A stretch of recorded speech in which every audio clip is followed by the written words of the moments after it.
The morning sky over Seoul turned dark at exactly 9:47 a.m., not from clouds or storms, but from the shadow of 500 alien warships blocking out the sun. People stopped in the streets, their phones falling from shaking hands as they stared upward at the massive vessels hovering in Earth's atmosphere. Inside the Global Defense Command Center in Geneva, Prime Minister Do-yoon stood before a wall of screens showing the fleet. Each ship was the size of a small city. They hung there, like silent predators, waiting. Beside him, Commander Hana watched the tactical displays with calm eyes. She had prepared for this moment, though she hoped it would never come. The communication systems crackled to life. Every screen on Earth, every phone, every display, suddenly showed the same image. An alien figure sat on a throne of black metal and bones. His skin was deep red, covered in scars that looked like badges of honor. His eyes were yellow with vertical pupils, like a snake. When he smiled, his teeth were sharp and numerous. "Humans of Earth," the alien said. His voice was deep and carried the weight of absolute authority. "I am Emperor Vexrin of the Kralthan Empire. We have conquered 400 star systems. 47 species now serve us. Today, you will become the 48th. Do-yoon's jaw tightened. Around the command center, officers exchanged worried glances. Hana simply watched, her arms crossed. Vexrin continued. "We have studied your pathetic world. You build hospitals for the sick. You rescue even your enemies from danger. You waste resources on art and music and education for all." He laughed, a harsh sound like grinding metal. "You are weak. Your compassion is a disease. In the galaxy, only the strong survive. You are not strong." The Emperor leaned forward on his throne. "I give you 72 hours. Submit to the Kralthan Empire. Your world will become a resource colony. Your people will work for us. You will serve. Or," he paused for effect, "we will burn your cities to ash. We will turn your oceans to steam. We will make your world a monument to the fate of the weak. Choose wisely." The screens went dark. For a moment, silence filled the command center. Then everyone started talking at once. Do-yoon raised his hand, and quiet returned. "Get me the Security Council," he said. "All member nations. We meet in 1 hour." Hana approached him as the staff scattered to their duties. "He's not bluffing, sir. Our satellites confirm the fleet's weapons are active. Each ship carries enough firepower to level a continent." "I know," Do-yoon said quietly. He had negotiated peace between warring nations, had prevented 3 major conflicts through careful words and patient listening. But this was different. "Can we fight them?" Hana considered the question carefully. "Our fleet has 89 combat-ready vessels. We have planetary defense systems, but they were designed for asteroid impacts and rogue debris, not military invasions. Against 500 warships?" She shook her head. "In a straight fight, we lose. Badly. Then we don't fight straight," Do-yoon said. An hour later, representatives from every nation on Earth filled the holographic conference room. Some appeared angry, others terrified. A few were already talking about surrender terms. President Arya from the American Union was shouting about last stands and dying with honor. Premier Zhou, from the Asian Coalition, was calculating survival odds. Do-yoon listened to them all. Then he spoke. 50 years ago, he said, humanity nearly destroyed itself in the resource wars. We learned something from that darkness. We learned that violence is easy. Compassion is hard. Building is harder than destroying. Understanding takes more courage than hatred." He looked around the room. "Emperor Vexrin thinks our compassion makes us weak. He has made a mistake." "What mistake?" someone called out. "He has 500 warships. He thinks he knows us," Do-yoon replied. "He studied our hospitals and schools and rescue missions. He sees what we want him to see. He doesn't know what we've been preparing. Hana activated a holographic display. It showed a complex network of satellites, defense platforms, and systems that most of the Council had never seen before. For 50 years, Hana explained, we have been building the Safeguard Protocol. It was designed for this exact scenario, an extinction-level threat from beyond Earth. We built it in secret because we hoped we'd never need it. We built it carefully because we knew if we did need it, we'd only get one chance. What is it? Premier Zhou asked. Insurance, Hana said simply. Jiwan, please brief the Council. A young woman with tired eyes appeared on screen. Dr. Jiwan had not slept in 3 days. Not since their deep space sensors first detected the Kralthan fleet approaching. She ran the classified Safeguard Protocol project from a hidden facility beneath the Gobi Desert. For the past 50 years, Jiwan began. Every time we rescued an alien vessel in distress, we studied their technology. Every cultural exchange was also reconnaissance. Every diplomatic mission was intelligence gathering. We learned how 200 different species build their ships, design their weapons, organize their tactics. We learned this while helping them, healing them, befriending them. She brought up star charts showing humanity's interactions across nearby space. The galaxy thinks we're naive explorers. We are, but we're also survivors who remember what it's like to face extinction. Every generation of humans learns about our own terrible history, the wars, the genocides, the destruction we inflicted on ourselves. We teach this not to glorify it, but to never forget what we're capable of becoming. Are you saying we can win? President Arya asked. I'm saying we have a chance, Jiwan replied. But we need time to activate all systems, and we need Vexrin to feel confident, to believe we're as weak as he thinks. Doyun nodded slowly. An idea was forming. I want to meet with him. Face to face. Neutral ground. That's insane, someone objected. He'll just kill you. No, Doyun said. He'll want to gloat first. Conquerors always do. They need the defeated to acknowledge their superiority. He'll meet with me because it will amuse him, and that will buy us time. The Council debated for another hour, but eventually agreed. The message was sent to Vexrin's flagship. Earth's leadership requested a diplomatic meeting at the Crossroads Station, a neutral trading post in orbit. Vexrin's response came within minutes. He accepted, and the transmission included his laughter.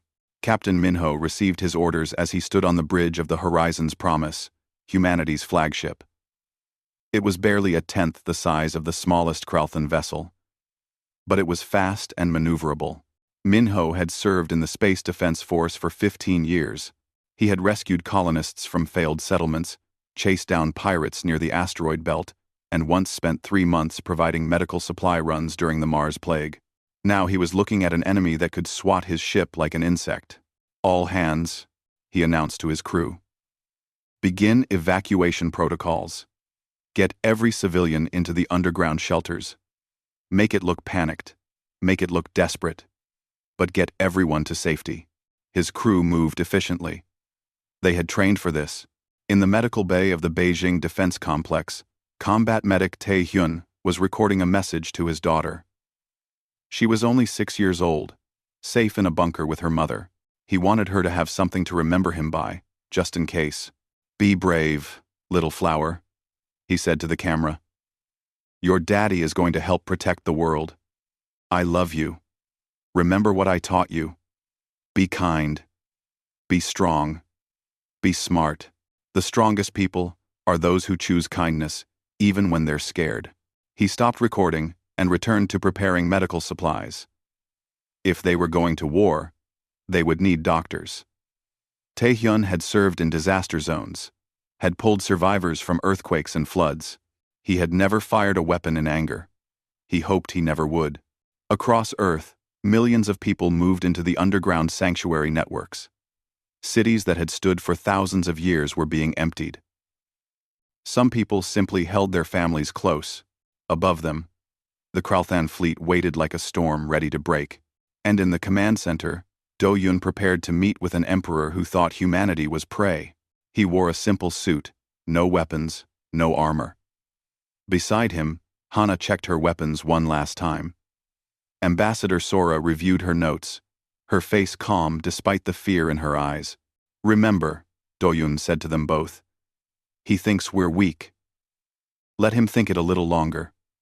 Every minute he feels superior is another minute our people live." The transport launched toward Crossroads Station. Behind them, Earth held its breath. Emperor Vexrin settled into his throne aboard the station and smiled. This would be entertaining. The humans would beg, would plead, would offer him anything to spare their world. He had seen it 47 times before. He did not know that humanity had learned to weaponize the very compassion he mocked. He did not know that every act of kindness he had witnessed was also an act of preparation. He was about to find out. The Crossroads Station hung in the darkness of space like a monument to trade and diplomacy. It had been built by 7 different species as a neutral meeting ground, a place where disagreements could be solved with words instead of weapons. Today, it would host a conversation between a conqueror and his intended victims. Do-yun walked through the corridor with Hana on his right and Ambassador Sora on his left. Their footsteps echoed in the empty halls. The station had been evacuated when the Kralthan fleet arrived. Everyone knew that proximity to humans right now was dangerous. The meeting chamber was vast and circular, designed so that no species would have a superior position. Vexrin had ignored this completely. His throne sat on a raised platform at the far end, forcing anyone who entered to walk upward to meet him. It was a display of dominance. Crude and obvious. The Emperor lounged on his throne, surrounded by his war council. 6 Kralthan commanders stood at attention, their armor covered in marks of battle. Each one had personally killed enemies in hand-to-hand combat. It was their way. Strength through violence. Power through fear. "The humans arrive," Vexrin announced, his voice dripping with amusement. Do-yun climbed the platform steps slowly, deliberately. Beside him, Hana's hand rested near her sidearm, and Sora carried a data tablet with Earth's formal diplomatic proposals. When they reached the top, Do-yun bowed slightly. Not a bow of submission, but of respect. It was the greeting of one leader to another. Vexrin laughed. "You bow? How quaint. Tell me, human leader, do you understand your position?" "I understand that you have 500 warships and we have less than 100, Do-yun replied. "I understand that you believe this makes you superior. Why? Why? Believe?" Vexrin leaned forward. "I do not believe. I know. Let me show you something." "Crive," he gestured, and holographic displays filled the air around them. Images of burning worlds, cities reduced to rubble, species fleeing in terror as Kralthan ships rained fire from above. The displays showed victory after victory, conquest after conquest. 47 species, Vexrin said proudly. Some fought, some begged, some tried to negotiate. "Do you know what happened to all of them?" "You conquered them," Sora said quietly. "Yes. But first, I gave them the same choice I give you. Submit or die." Vexrin's smile widened. 23 chose to submit immediately. "Do you know what I did?" "Do you know what I did?" Do-yun said nothing, but his jaw tightened. "I enslaved them anyway," Vexrin said. "Because submission without resistance means they were always slaves. They simply did not know it yet. The ones who fought at least died with honor. The ones who surrendered died as cowards." "Then why give us a choice at all?" Hana asked, her voice steady. "Because watching you debate, watching you hope, watching you realize that no choice will save you. That is entertaining." Vexrin gestured at more holograms. "Look at your world. You build hospitals that heal anyone, even enemies. You send rescue ships to save stranded vessels, regardless of species. You provide education freely to all. You create art, He said the word like it was poison. What use is art in survival? What benefit is compassion in war? You wouldn't understand, Sora said. Explain it to me then, human. Vexrin's eyes gleamed with mockery. Tell me how your weakness is actually strength. Tell me how caring for others will stop my weapons. I am curious to hear the delusions of the dying. Sora stepped forward. She was younger than Doyun, barely 30 years old, but she had negotiated treaties between 5 different human nations and had brokered peace in the Mars colony disputes. She knew how to speak truth to power. Compassion is not weakness, she said. It is how we treat those who cannot fight back. It is what we show to the vulnerable, the sick, the young, the lost. You mock this because you have never needed it. You have always been strong, always been powerful. But one day, Emperor, you will be vulnerable, and on that day, you will learn the difference between those who show mercy. Vexrin stared at her for a long moment.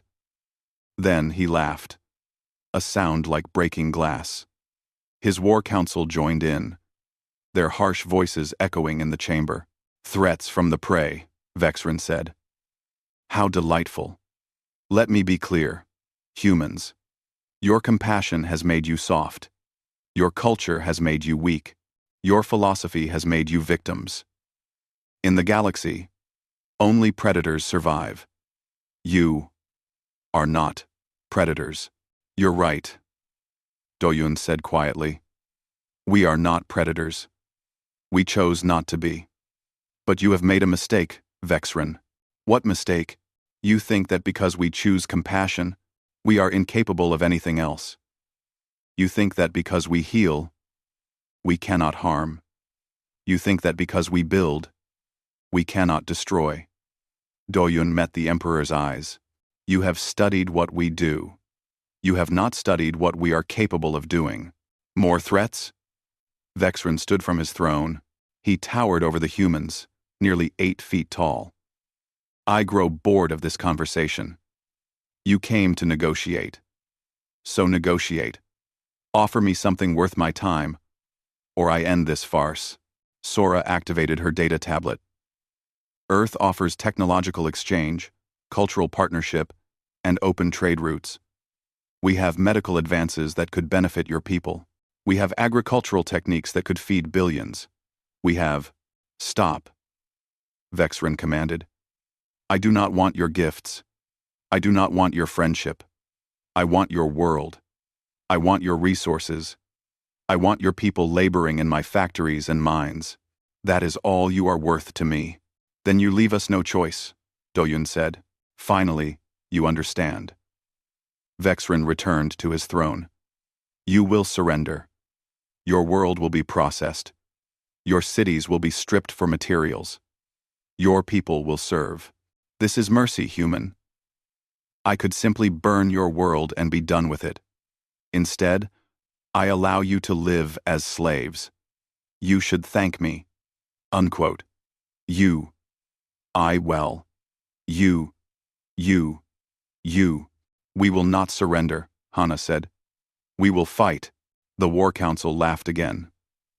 One of the commanders, a scarred veteran named Druckus, stepped forward. You have 89 ships. We have 500. You have planetary defenses designed for asteroids. We have weapons designed to crack worlds. Your military has no real combat experience. We have conquered for 300 years. This is not a fight. This is extermination. Perhaps, Doyun said. But we learned something from our own history. We learned that underestimating your enemy is the first step toward defeat. You have underestimated us, Vexrin. Impossible. We have perfect intelligence. We know everything about your world. Vexrin's confidence never wavered. We know your weapons, your defenses, your strategies. We know your weaknesses. You have no surprises left. Sora smiled then, just slightly. You know what we've shown you. You know about our rescue missions, and our diplomatic exchanges, and our cultural outreach. You know about our compassion, but did you never ask yourself a question? What question? Vixren demanded. Why would a species that nearly destroyed itself in global wars suddenly become so peaceful? Why would humans, who killed millions of their own kind over resources and territory and ideology, suddenly decide that compassion was the answer? Sora's smile grew. Did you think we simply forgot how to be dangerous? Or did you consider that we might have learned to hide it? For the first time, uncertainty flickered across Vexren's face. You are bluffing. Am I? Sora deactivated her tablet. We came here in good faith, Emperor. We offered you peace and partnership. You rejected it. You mocked us. You threatened our world and our people. So let me be very clear. Earth will not surrender. We will fight. And when we do, you will learn that compassion is not the absence of strength. It is strength with a choice. We chose to be kind. You are forcing us to choose something else. Your time is up, Vexren said coldly. He stood from his throne one final time. I gave you 72 hours. I am generous, so I will honor that. But know this. When those hours end, my fleet will descend on your world. And when you beg for mercy, I will remember this conversation and laugh. Doyun bowed again, the same respectful gesture as before. Thank you for your time, Emperor. I hope you remember this conversation too. Especially the part where we warned you. The humans turned and walked away. As they descended the platform, Vexren called out one last time. 24 hours, he shouted. I reduce my generous offer. You have 24 hours to surrender. After that, Earth dies. Outside the chamber, Hana activated her communicator. Jiwan, did you get all that? Every word, Jiwan's voice came back. And every biometric reading, every energy signature, every scan of their ships. Vexren wanted to show off his fleet. He gave us a complete tactical analysis without realizing it. Good, Doyun said. Begin full activation of the safeguard protocol. Move all civilians to final shelter positions. Prepare the defense fleet. 2. Sir, Sora asked as they boarded their transport. Did we ever have a chance at real negotiations? No. Doyun said sadly. Vexren has conquered 47 species. He sees the galaxy in simple terms. Predator and prey. Strong and weak. Master and slave. He cannot imagine a different way. He is what we were afraid we might become. The transport left Crossroads Station and headed back toward Earth. Behind them, Vexren's fleet began moving into attack formation. In the command center, Jiwan watched as systems came online across the globe. Defense satellites activated. Hidden weapon platforms powered up. The AI network called Mercy's End began running combat simulations at speeds no human could match. Captain Minho received the order to deploy. His fleet of 89 ships launched from orbital docks, taking defensive positions around Earth. They looked small against the approaching Kralthan armada. Desperate. Outmatched. That was intentional. In the medical stations, Taehyun prepared supplies for the wounded that would come. He did not pray for victory. He prayed that whatever happened, humanity would not lose itself in the process of survival. 24 hours. That was all the time they had left. Above Earth, the Kralthan fleet began its approach. 500 warships against one world. Vexren sat on his throne aboard his flagship and smiled. He had seen this before. The desperate defense, the futile resistance, the inevitable defeat. He did not know that humanity had turned compassion into a weapon. He did not know that every kind act had been preparation. He did not know that the prey he had cornered was about to show him their teeth. The countdown began. War was coming. The 24 hours passed like a held breath. Cities that had bustled with millions now stood empty, their streets silent, their buildings dark. Underground, In shelters that had been prepared for decades, humanity waited. Children held their parents' hands. The elderly told stories to keep spirits up. Everyone listened to the broadcasts from the surface, waiting for news. Captain Minho stood on the bridge of the Horizon's Promise, watching the tactical display. The Kralthan fleet had formed into 3 attack waves, 200 ships in the vanguard, 200 in support, and 100 in reserve with Vexran's flagship at the center. It was a classic, overwhelming force strategy. They did not expect real resistance. All ships, report status, Minho said calmly. One by one, the 89 human vessels confirmed readiness. They were positioned in a defensive sphere around Earth, trying to cover as much area as possible. It looked desperate because it was meant to look desperate. Incoming transmission, his communications officer announced. Emperor Vexran's face filled the main screen. He sat on his throne, surrounded by his war council. Behind him, the interior of his massive flagship stretched away like a city of metal and weapons. Humans of Earth, Vexran said, broadcasting to the entire planet. Your time has ended. You did not surrender. You chose resistance. So be it. Watch now as your defenses crumble. Watch as your ships fall. Watch as your world learns the price of defying the Kralthan Empire. Completed is Lauder, Keys, Common Empire. The transmission cut off. The Kralthan fleet advanced. Here they come, Minho's tactical officer said unnecessarily. On the screens, 200 warships accelerated toward Earth like a tidal wave of steel and fire. All ships, engage at will, Minho ordered. Make them work for it.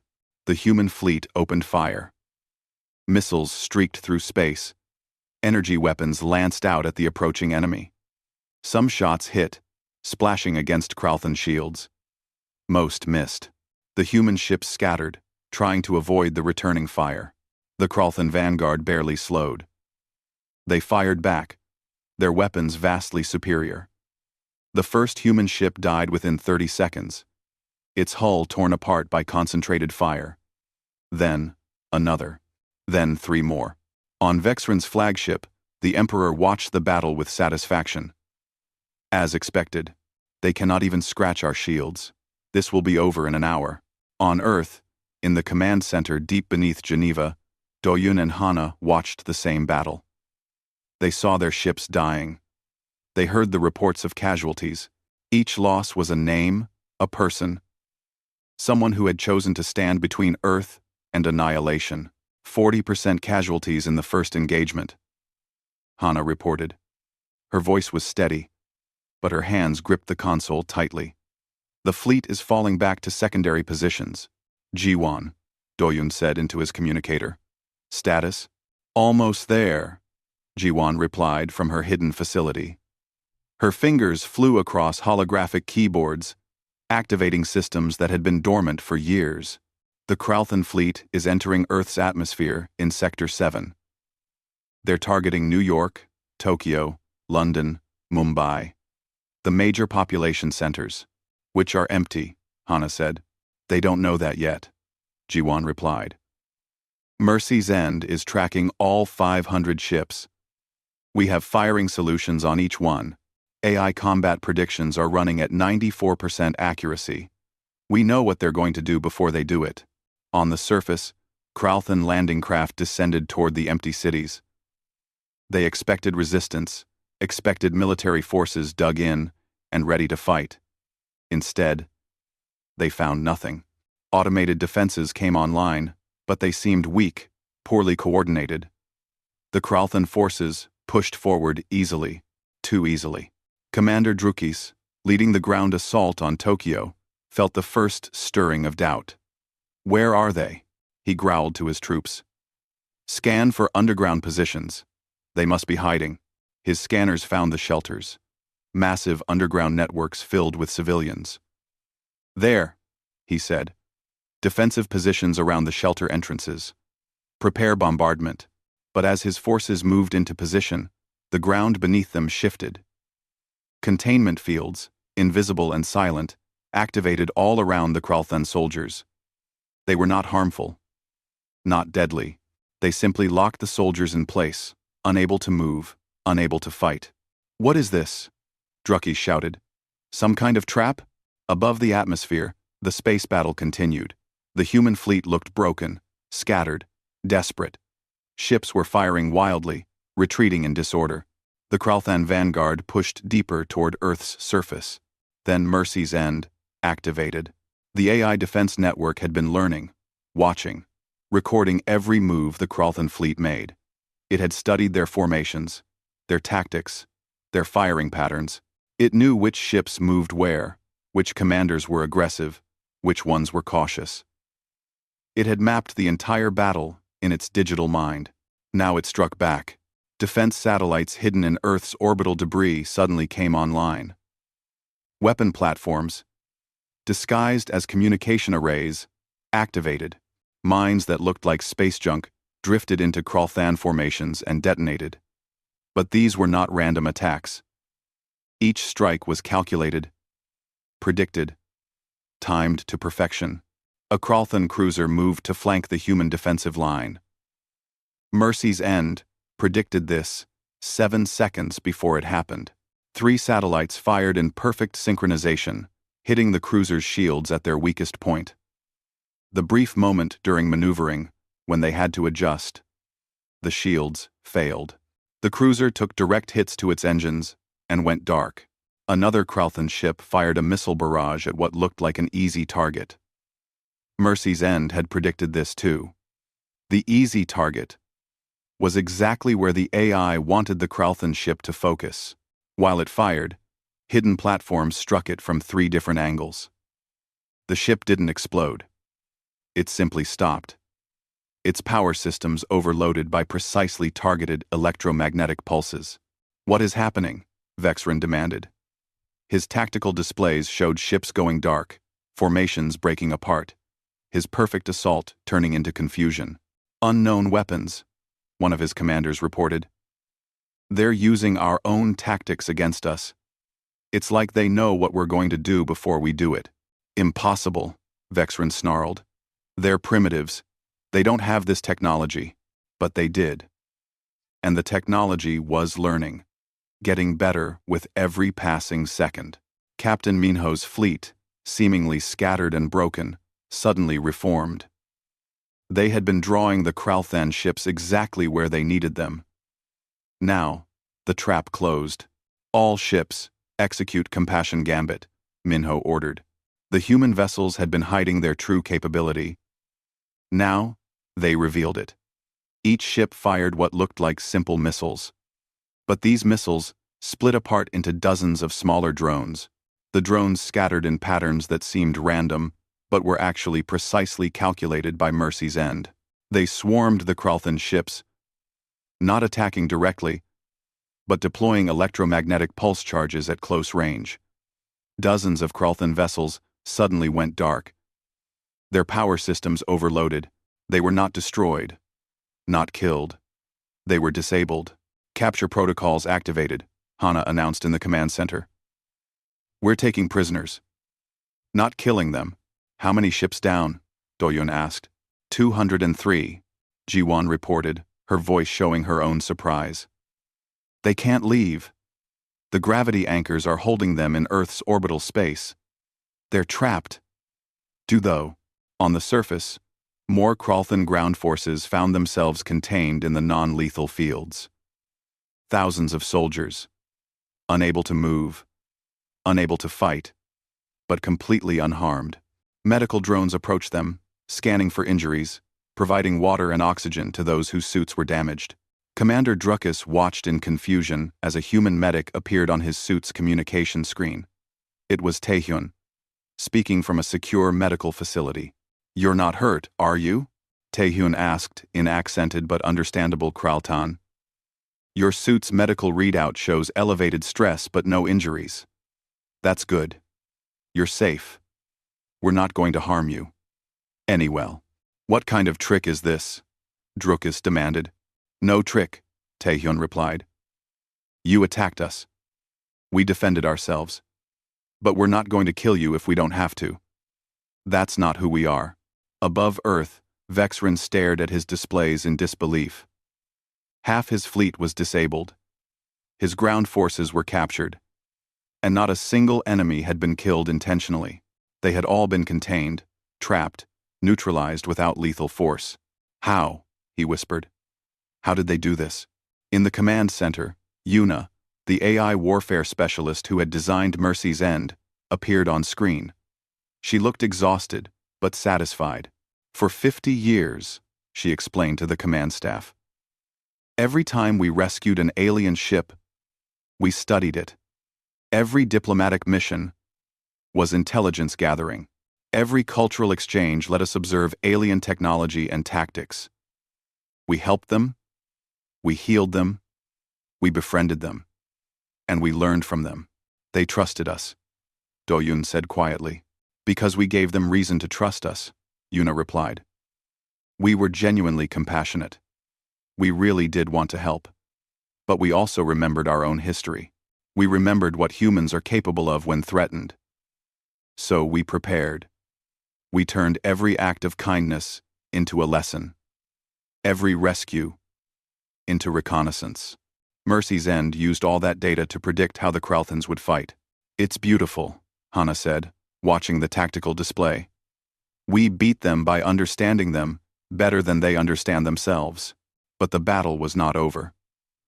Vexrin still had 300 ships that were operational. And as his shock turned to rage, he made a decision. All ships, he commanded, full assault. Forget tactics, forget formations. Destroy everything. Burn that world until nothing remains.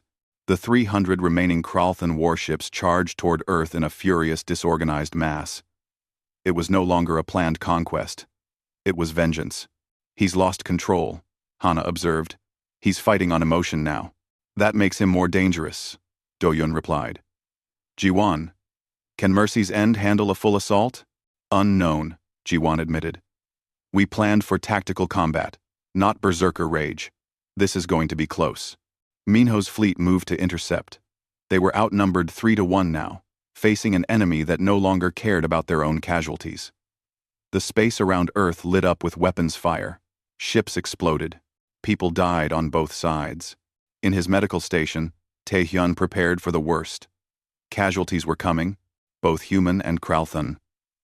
He did not ask which was which. He simply prepared to save everyone he could. The sky above Earth burned with the fury of war. And below, in the shelters, humanity held its breath and prayed that their compassion had not made them too weak to survive. The battle had been raging for 3 hours. Earth's orbit was filled with debris, disabled ships, and the flashing lights of weapons fire. Captain Minho's fleet had lost another 20 ships to Vexrin's furious assault, but they had held the line. The Kralthan Emperor was learning that rage was not a substitute for strategy. In the command center, Do-Yun watched the tactical display with tired eyes. They were winning, but at a cost. Every human life lost weighed on him. Every Kralthan ship destroyed meant deaths he had hoped to avoid. War was never clean, never simple. Sir, Hana said, drawing his attention. Jiwan has something to show you. Ah. The screens shifted to show Dr. Jiwan in her facility. Behind her, rows of technicians worked at stations, their faces lit by holographic displays. They looked excited. Prime Minister, Jiwan said. We're ready for Phase 2. With your authorization, we can end this. End it how? Do-Yun asked. By showing them what we really are. Jiwan's expression was serious. We've been fighting defensively, disabling their ships, capturing their forces. We've shown them we can match them. Now we need to show them we can exceed them. We need to make Emperor Vexrin understand that attacking Earth was not just a mistake. It was a fatal miscalculation. Do-Yun considered this. Will it save lives? In the long run, yes. If we defeat Vexrin convincingly enough, the other Kralthan commanders will stand down. If we only barely win, they'll regroup and try again. We need to break their will to fight. Do it, Doyun said. Ji-won nodded and turned to her team. Activate the testament. Pilot Hyun-woo. You're authorized for demonstration flight. High above Earth, in a hidden hangar that had been silent for decades, a single ship powered up. The testament was not large, barely bigger than a standard fighter craft, but it had been built with technology that humanity had kept secret. Technology that they had hoped never to use. Pilot Hyun-woo had trained for this moment his entire career. He was calm, focused, and fully aware that what he was about to do would change everything. His ship launched silently, accelerating toward the Kralthan fleet with impossible speed. On Vexren's flagship, alarms sounded. Single enemy vessel approaching. A tactical officer reported. Small craft. No significant weapons signatures detected. Ignore it, Vexren growled. Focus on the main fleet. But Commander Hana had other plans. She opened a communication channel that broadcast across all frequencies, to every ship in both fleets, to every planet in the sector, to every listening post within 100 light years. Attention. Kralthan Empire, she said, her voice clear and strong. For 50 years, humanity has been exploring the galaxy. We have met hundreds of species. We have helped them, healed them, learned from them. You saw this as weakness. You saw our compassion and thought we were prey. You were wrong. On screens across the galaxy, Hana's image appeared alongside footage of humanity's history. Not just the peaceful present, but the violent past. Images of Earth's wars, its weapons, its capacity for destruction when pushed to the edge. We know what we are capable of, Hana continued. We know the darkness that lives in every human heart. We teach our children about this darkness so they can choose to be better. We chose compassion, not because we are weak, but because we remember what it's like to be monsters. And you have forced us to remember. The testament approached a disabled Kralthan dreadnought that floated dead in space, its crew already evacuated by human rescue teams. Hyun-woo locked onto the massive vessel and activated his weapon. The Cascade drive was based on technology that humanity had discovered by accident 20 years ago, while researching faster-than-light travel. It could destabilize a ship's power core from the inside, causing a controlled implosion. It was devastating, impossible to defend against, and humanity had kept it secret. The dreadnought imploded. Not an explosion, but a collapse inward, as if reality itself was folding the ship into nothing. It took 3 seconds. When it was done, only dust remained where a vessel the size of a city had been. Silence filled every communication channel. Every species watching gasped. Every commander froze. We have 500 of these weapons, Hana announced calmly. 1 for each of your ships. Emperor Vexren. We could have used them from the beginning. We could have destroyed your fleet the moment you arrived. But we chose not to. We chose to disable, to capture, to preserve life where possible. That was our compassion. Do not mistake it for inability. On his throne, Vexren stared at the empty space where his dreadnought had been. His hands gripped the armrests so tightly, his claws dug into the metal. Around him, his war council looked shaken. Impossible, Vexren whispered. They couldn't have hidden this. We studied them. We knew everything.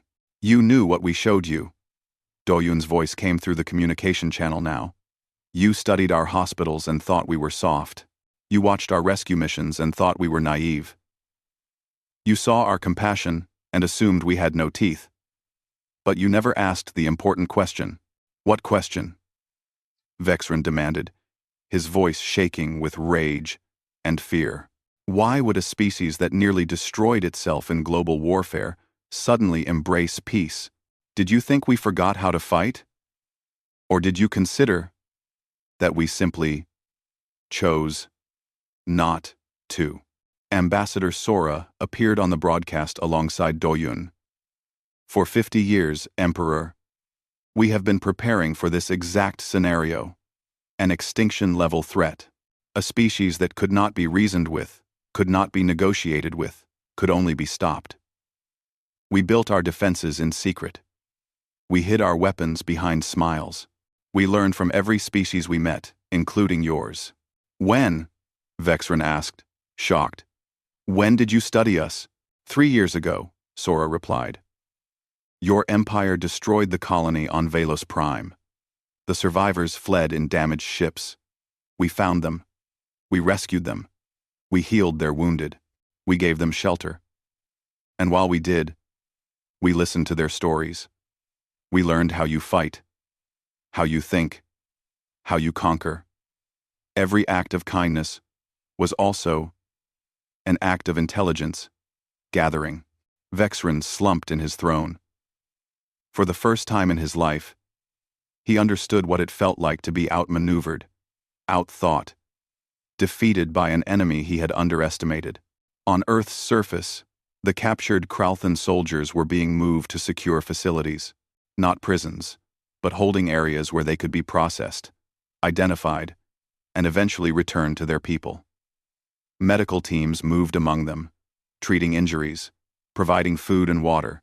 Commander Drukes found himself sitting in a human hospital room, being examined by a doctor named Unji. She was professional, gentle, thorough. She treated him like a patient, not an enemy. Why? Drukes asked. We came to conquer you. We would have enslaved your people. Why treat us with care? Unji looked at him with sad eyes. Because you are not the one who made this decision. You are a soldier following orders. And because we know what it's like to dehumanize the enemy, our history is full of that mistake. We learned that once you stop seeing your enemies as people, you become something terrible yourself. Your people are strange, Drukes said. Our people are survivors. Unji replied. We survived our own worst impulses. We survived wars that nearly ended us. We learned that the hardest thing is not violence. Violence is easy. The hard thing is choosing to be better than your capacity for violence allows. Back in space, the battle had stopped. The Kralthan fleet hung motionless, waiting for orders. Vexren's commanders were in chaos, some demanding continued assault, others urging retreat. A few suggesting surrender. Then something unexpected happened. Commander Kyung-Soo, one of Vexren's most loyal officers, spoke up on the command channel. My Emperor, Kyung-Soo said carefully, I have served you for 40 years. I have conquered in your name. I have never questioned your orders, but I must question this one.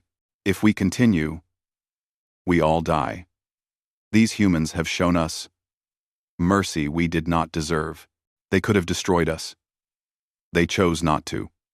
Perhaps we should honor that choice. You dare suggest surrender? Vexren roared. I suggest survival. Kyung-Soo replied. And I suggest we consider that perhaps the galaxy does not work the way we thought it did. Perhaps strength is not just the ability to destroy. Perhaps these humans understand something we do not. Other commanders began voicing agreement. The whispers grew louder. For the first time, Vexren's absolute authority was being questioned. Doyun watched this unfold from the command center. He opened a direct channel to Vexren's flagship. Emperor, he said quietly, I am going to make you an offer. Order your fleet to stand down, surrender your forces. In exchange, I promise that every single one of your soldiers will be treated with dignity and care. They will be fed, housed, given medical attention, and eventually returned to their people. You will be held accountable for your actions, but you will not be executed. You will not be tortured. You will be treated as a prisoner of war under the conventions we have established for ourselves. And why should I believe you? Vexren asked bitterly. Because we have already been treating your soldiers this way, Doyun replied. Because we could have killed all of them and chose not to. Because we want this to end without more death. Not because we cannot continue fighting, but because we choose not to. Vexren sat in silence for a long moment. Around him, his war council waited. His empire waited. The galaxy waited. Finally, the emperor who had conquered 47 species, spoke the words he never thought he would say. I surrender. The war was over. But the real revelation was just beginning. Across the 400 Kralthan star systems, the conquered species watched the broadcast of Earth's victory. They saw how humanity fought. They saw the mercy shown to defeated enemies. They saw that the mighty Kralthan Empire could be defeated. And they began to wonder, if Earth could stand against Vexrin, what could they do? Revolution was coming. And it started with a single act of compassionate strength from a species that refused to become the monsters they were capable of being. The surrender should have been the end. Vexrin's fleet stood down. Weapons powered off. Shields lowered. Human vessels moved through the orbital space, coordinating the peaceful containment of nearly 300,000 Kralthan soldiers. Medical ships were already treating the wounded. Supply vessels delivered food and water. Everything was proceeding according to plan. Then the alarms started screaming. Energy spike in Vexrin's flagship, Jiwan shouted from her facility. Massive power buildup in the central core. It's... Oh no. Oh no. Report, Hana demanded from the command center. It's a planet-killer weapon, Jiwan said, her voice shaking. Class 5, extinction device. He's been charging it this entire time, hiding it behind his surrender. If it reaches critical mass, it will destroy everything within 1,000,000 kilometers. Earth, both fleets, everyone. Time to detonation? Doyun asked, already moving toward the command console. 8 minutes, Jiwan replied. Maybe 9. On Vexrin's flagship, chaos erupted. Commander Kyung-Soo stormed into the throne room where Vexrin sat at his command console, his claws moving over the activation controls. What have you done? Kyung-Soo demanded. Vexrin looked up, and his eyes were empty of reason. The defeat had broken something in him, shattered the worldview that had defined his entire existence. If he could not conquer, if he could not dominate, then nothing mattered. If I cannot have submission, Vexrin said quietly, then none shall have existence. I will destroy them. I will destroy us. I will destroy everything. Let the galaxy remember that no one defeats the Kralthan Empire and lives. You're insane, Kyung-Soo said. You'll kill everyone. Our soldiers, our people, everything. Then they will die knowing they served their emperor to the end. Vexrin's claw hovered over the final activation button. This is how it ends. Not with surrender, but with fire. In the command center, Doyun made the hardest decision of his life. We have to destroy the flagship, Hana said. She was not proposing. She was stating fact. It's the only way to stop the detonation. There are 5,000 Kralthan soldiers on that ship, Doyun replied, including Commander Kyung-Soo and others who helped end the fighting. I know, Hana said, her voice breaking. But if we don't, millions die. Everyone in orbit. Everyone on Earth. If the explosion is big enough, Doyun closed his eyes. This was the moment every leader dreaded. The choice between terrible options. The sacrifice of some to save many. Wait. Jiwan's voice cut through. Wait. I have an idea. It's crazy. It probably won't work. But if it does, tell me, Doyun said. Teleport technology. We've been testing it for 5 years. Short range only, very limited capacity. Completely experimental. Success rate is maybe 30%, but if we use every teleport pad we have, every experimental device, every prototype, we could evacuate the flagship, Hana finished. 5,000 soldiers in 8 minutes. It's never been done, Jiwan said. The power requirements alone are insane. And if it fails, if the teleport fields collapse, everyone in transit just ceases to exist. Doyun looked at the tactical display showing Vexrin's flagship. Inside were thousands of enemy soldiers, but also inside were people like Kyung-Soo who had chosen peace over war. Inside were individuals who had surrendered in good faith. Do it, he said. Activate every teleport device. Pull power from anything we can spare. Send every available person to help coordinate arrivals. And pray. 2. Across Earth, in research facilities and military installations, in university laboratories and corporate research centers, teleport pads that had never been used outside of controlled tests suddenly powered up. The energy drain was immense. Lights dimmed across entire cities. The defense grid had to shut down non-essential systems.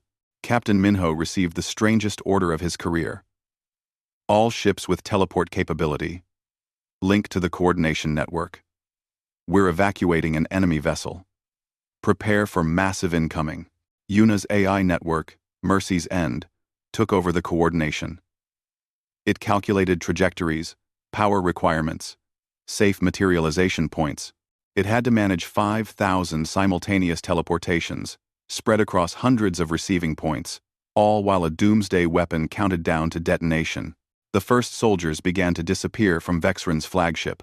One moment they stood in corridors or crew quarters, confused and frightened. The next moment they materialized on Earth's surface, or on human ships, or in orbital facilities. They appeared in hospitals, in military bases, in empty warehouses that had been hastily converted to receiving areas. Taehyun found himself suddenly surrounded by materializing Kralthon soldiers. They appeared in flashes of blue light, disoriented and scared.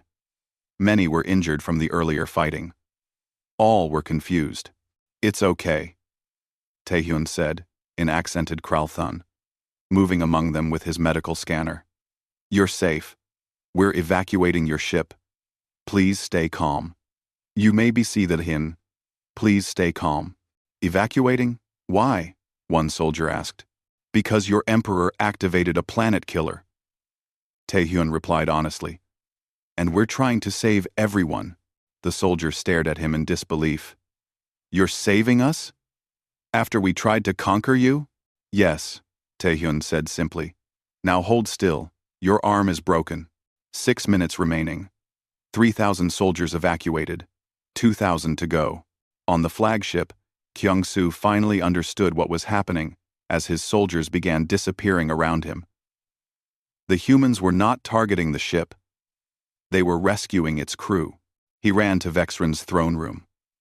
The Emperor sat alone, hand on the detonation control, watching his empire crumble through the view screens. Around him, his crew were vanishing in blue flashes of light. "They're saving us," Kyung-soo said. "Even now, even after everything, they're trying to save us." "Then they are fools," Vexren replied. "And they will die as fools." 4 minutes remaining. 4,000 soldiers evacuated. 1,000 to go. The strain on Earth's power grid was reaching critical levels. Systems were failing. Ji-won watched her displays with growing desperation. The teleport network was overheating. They were losing pads to burnout faster than they could compensate. "We're not going to make it," one of her technicians said. "We need at least 6 more minutes." "We don't have 6 minutes," Ji-won replied. "Boost power to the remaining pads. Pull from life support if you have to. Get everyone off that ship. 3 minutes remaining. 4,500 evacuated. 500 to go." Captain Minho watched his own ship's teleport pad operating beyond safe parameters.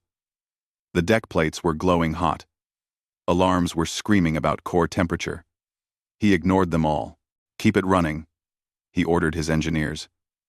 "I don't care if this ship melts. Get those people out. 2 minutes remaining. 4,800 evacuated. 200 to go." In the throne room, Kyung-soo made his decision. He drew his sidearm and pointed it at Vexren. "Stop this," he said. "Stand down. Let them save us." Vexren laughed. It was the sound of sanity breaking. "You would betray your emperor? Your species? Everything we built?" "I would save my people," Kyung-soo replied. "Something you forgot how to do." "Then you are weak," Vexren said, "just like the humans." 1 minute remaining. 4,900 evacuated.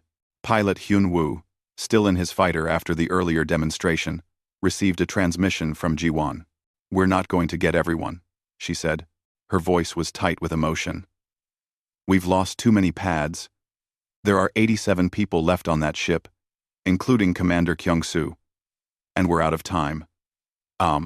What if someone goes there manually?" Hyun-woo asked. "What if someone flies to the flagship and sets up a direct teleport link? The interference from the planet killer would fry any equipment instantly, and whoever flew there would have maybe 20 seconds to get out before the detonation. It's suicide." "No." "Then it's suicide," Hyun-woo said calmly. He adjusted his course toward Vexren's flagship. "What are you doing?" Ji-won demanded. "What has to be done? Prepare a teleport lock on my ship.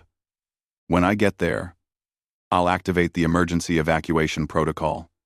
It will buy you maybe 30 extra seconds. That should be enough." End quote. End quote. End quote. "You'll die," Ji-won said. "Maybe," Hyun-woo replied. "But 87 people will live. People who surrendered. People who trusted us. That seems like a fair trade." He accelerated toward the massive flagship. Behind him, Do-yoon's voice came over the communication channel. "Pilot Hyun-woo, you don't have to do this." "Yes, sir, I do," Hyun-woo replied. "Because this is who we are. This is what separates us from people like Vexren. We don't give up on people. Not our own. Not our enemies. Not anyone. That's the choice we made. That's the promise we keep. This moment. This 30 seconds remaining." Hyun-woo's fighter crashed through the damaged docking bay of Vexren's flagship. He activated every emergency teleport beacon he had, creating a massive field that could pull people out from anywhere on the ship. 20 seconds remaining. Blue light filled the flagship as the last 87 people vanished. Commander Kyung-soo materialized in a human military base. His weapon still pointed at empty air, where Vexren had been. The Emperor appeared in a containment cell, separated from everyone else, his hand still reaching for a detonation button that no longer existed. 10 seconds remaining. Ji-won locked onto Hyun-woo's fighter. "Got you. Teleporting now." But the interference was too strong. The planet killer's energy was disrupting the field. The teleport was failing. 5 seconds remaining. Hyun-woo looked at the view screen showing Earth below, blue and beautiful and alive. He smiled. "Tell my family I love them," he said. "And tell them I did something good." 4 seconds. The teleport field collapsed completely. Hyun-woo was alone on the flagship. 3 seconds. He closed his eyes and thought of his daughter, his wife, his parents. He thought of the 5,000 lives now safe because of what humanity had done. 2 seconds. "This is what it means to be human," he whispered. 1 second. Then light. Pure, white, absolute light. But it was not the light of detonation. It was the light of a different kind of weapon. A weapon humanity had built, but hoped never to use. A weapon that violated every rule of physics they knew. The Testament, Hyun-woo's ship from the earlier demonstration, still had one trick left. Its experimental shields could contain a planet-killer explosion for exactly 2.4 seconds. Not long enough to save the ship, but long enough to redirect the blast. Hyun-woo had activated it manually. He had turned his ship into a directional bomb, pointing the explosion away from Earth, away from the fleets, up and out into empty space. The flagship vanished in a column of light that stretched into the stars. It was visible from the surface of Earth. A second sun that burned for 3 seconds, and then was gone. When the light faded, so had the flagship. So had Hyun-woo. The silence that followed was absolute. In the command center, Do-yoon bowed his head. Hana wiped tears from her eyes. Ji-won simply stared at the empty space where a brave man had been. Across Earth, and in every ship, human and Kralthan alike, people stood in respect for the pilot who had given everything to save his enemies. Commander Kyung-soo fell to his knees in his containment area. He understood now. He understood what Vexren never could. Strength, without compassion, was just violence. Power without choice was just cruelty. The humans were dangerous not despite their compassion, but because of it. They chose mercy when they could choose destruction. And that choice, that impossible, beautiful choice, made them stronger than any empire. 3 days later, the galaxy watched as Earth held a memorial service. Hyunwoo's name was carved into stone alongside the 2,847 other humans who had died defending their world. His daughter, just 8 years old, stood with her mother at the unveiling. She did not cry. She stood straight and proud, knowing her father was a hero. Ambassador Sora broadcast a message to the 400 star systems of the Krulthan Empire. "We did not seek this war," she said. "We did not want bloodshed.